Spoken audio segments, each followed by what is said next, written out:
ഉള്ളിയില വെച്ചിട്ടുള്ളൊരു റെസിപ്പിയാണ്. കണ്ടിട്ടുണ്ടോ? ഉള്ളിയില രണ്ട് വിധത്തിലുണ്ട്. ഇത് ഞാൻ സാദാ ഉള്ളിയില കേട്ടോ. ഇതിൻ്റെ മെയിൻ ഭാഗം അത് വേറെ കട്ടി വെച്ചിട്ടുണ്ട്. എന്താ വെച്ചാൽ അതൊന്ന് ആദ്യം വെന്ത ശേഷം വേണം നമുക്കത് ചേർക്കാൻ. പിന്നെ അതിന് വേണ്ടി ഞാൻ ഒരു ലേശം പച്ചമുളകും വെളുത്തുള്ളിയും മാത്രം ചതച്ച് വെച്ചിട്ടുണ്ട്. ഇതിലൊരു 10-12 വെളുത്തുള്ളി കാണും കേട്ടോ. ഇതാണ് ചേർക്കാൻ പോണത്. പിന്നെ കുറച്ച് മുളക് പൊടി കളറിന് വേണ്ടി ചേർക്കും, മഞ്ഞൾപ്പൊടി, ഒരു 3 ടീസ്പൂൺ കടലമാവ്. അപ്പോൾ വരൂ, നമുക്ക് ഇനി ഇതിൻ്റെ കുക്കിംഗ് പ്രോസസ്സിലേക്ക് പോവാം. ഞാൻ ആദ്യം ഒന്ന് അടുപ്പ് കത്തിച്ച് ചീനച്ചട്ടി വെക്കുകയാണ്. ഇപ്പം ഞാനിതിലേക്ക് 2 ടീസ്പൂൺ എണ്ണ ഒഴിച്ചിട്ട് എന്ത് വേണമെങ്കിലും ഒഴിക്കുക എണ്ണ. ഞാനതുകൊണ്ട്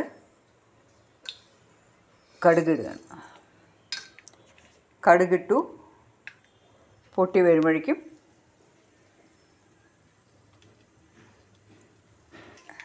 കടുക് പൊട്ടിക്കൊണ്ടിരിക്കുകയാണ്. ലേശം ജീരകം കേട്ടോ. ഇതൊന്ന് പൊട്ടി വരുന്ന സമയത്ത്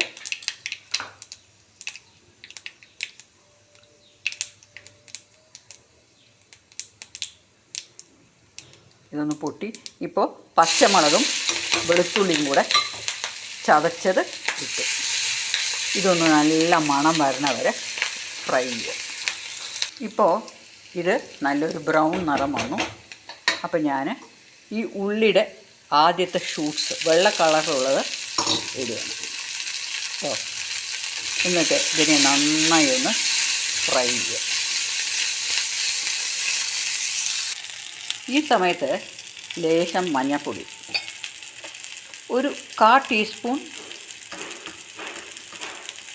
കാശ്മീരി ചില്ലി പൗഡർ, ഇത് രണ്ടും ഇട്ടിട്ട് ഒന്ന് നന്നായി സോട്ട് ചെയ്യുക. ഇപ്പോൾ കാശ്മീരി ചില്ലി പൗഡറും കൂടി ഇട്ടിട്ട് ഒന്ന് നന്നായിട്ട്. ഇപ്പം ഞാൻ തീയ് ഒരുപാട് വെച്ചിട്ടില്ല, മീഡിയത്തിലാണ് കേട്ടോ. വളരെ ഹൈ ഹീറ്റിലൊന്നുമല്ല വെച്ചിരിക്കണം. ഈ സമയത്ത് ഞാൻ ഈ 3 ടീസ്പൂൺ കടലമാവ് ആഡ് ചെയ്യണം. ഇത് നല്ലൊരു ബൈൻഡിങ് കൊടുക്കും. ഈ ഉപ്പേരിക്ക് ഇത് നല്ലൊരു ബൈൻഡിങ് കൊടുക്കും. ഇതൊരു മെഴുക്ക് പുരട്ടി എന്ന് തന്നെ പറയാം കേട്ടോ, തോരനൊന്നുമില്ല. അപ്പോൾ ഇത് നന്നായി ഒന്ന് ആവണേൻ്റെ ഇടയിൽ നമുക്ക് എണ്ണ പോരാ തോന്നുകയാണെങ്കിൽ കുറച്ച് ഒഴിക്കാം. പക്ഷേ ഞാൻ എണ്ണയൊന്നും ഒഴിക്കണില്ല. ഇതിങ്ങനെ നന്നായി ഒന്ന് ഫ്രൈ ആയി വരട്ടെ കേട്ടോ. ആ കടലമാവ് നന്നായി ഇതിലേക്കൊന്ന് ഇപ്പോൾ ഈ കടലമാവിൻ്റെ പച്ച മണമൊക്കെ ഒന്ന് പോകണം, മനസ്സിലായോ? അപ്പോൾ അത് ഞാൻ അതിന് വേണ്ടിയിട്ട് ഒരു 5 മിനിറ്റ് അതിനെ ഒന്ന് നന്നായിട്ടൊന്ന് ഫ്രൈ ചെയ്തു കേട്ടോ. ഇനിയിപ്പോൾ ചെയ്യാൻ പോണത് ഈ ബാക്കിയുള്ള ഇല ചേർക്കുക. മുഴുവനും ചേർത്തു. എന്നിട്ട് ലേശം ഒരു ഡിഫിക്കൽട്ടി എന്താ അറിയോ, ഇന്ന് എനിക്കിപ്പോൾ ഞാൻ എൻ്റെ വീഡിയോ ഒറ്റയ്ക്ക് എടുക്കുകയാണ്. ഇനി ഇതിനെ നന്നായി അങ്ങോട്ട് ഫ്രൈ ചെയ്യുക. ഈ കടലമാവും ഈ സമയത്താണ് ഇനി ഉപ്പ് ചേർക്കാൻ പോകുന്നത്. ഇതൊന്ന് നന്നായി ഒന്ന് താണു വരും. എന്താണെന്ന് വെച്ചാൽ ഈ ഉള്ളിയല്ല വേഗം ഒന്ന് അങ്ങനെ വാടുമല്ലോ. അപ്പോൾ അതൊന്ന് ചുരുങ്ങിയ ശേഷം വേണം ഉപ്പ് ചേർക്കാൻ.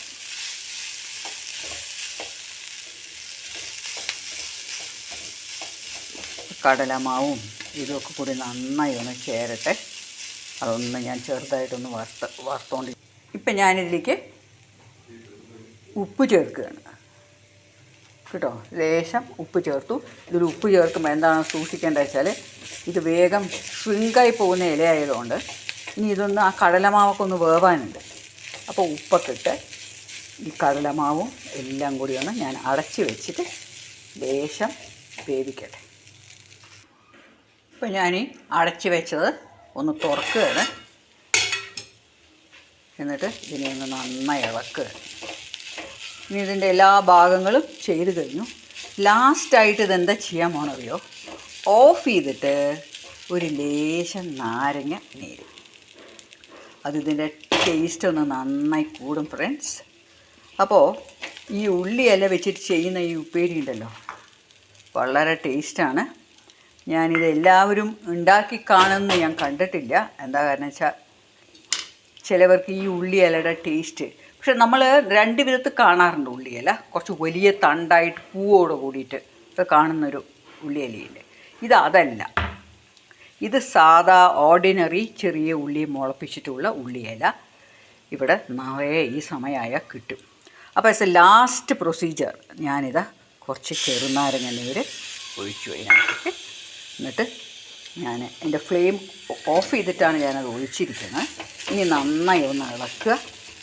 എന്നിട്ട് ഈ നാരങ്ങയുടെ നീരിൻ്റെ മണവും നന്നായി വരും. ഇത് അടിപൊളി ടേസ്റ്റാണ്. ചപ്പാത്തിയുടെ കൂടെ കഴിക്കുക, ചോറിൻ്റെ കൂടെ കഴിക്കുക, അല്ല ദോശയോ എന്തെങ്കിലും അതിൻ്റെ കൂടെയും കഴിക്കുക. ഈ കടലമാവിൻ്റെ ബൈൻഡിങ് ആണ് ഇതിന് വേണ്ടത്. ചിലവരിത് തേങ്ങ ഇട്ടിട്ട് ചെയ്യാറുണ്ട്, അതും കുഴപ്പമൊന്നുമില്ല. പക്ഷെ അതിന് കുറച്ചൊരു മധുരം വരുന്നുണ്ട്.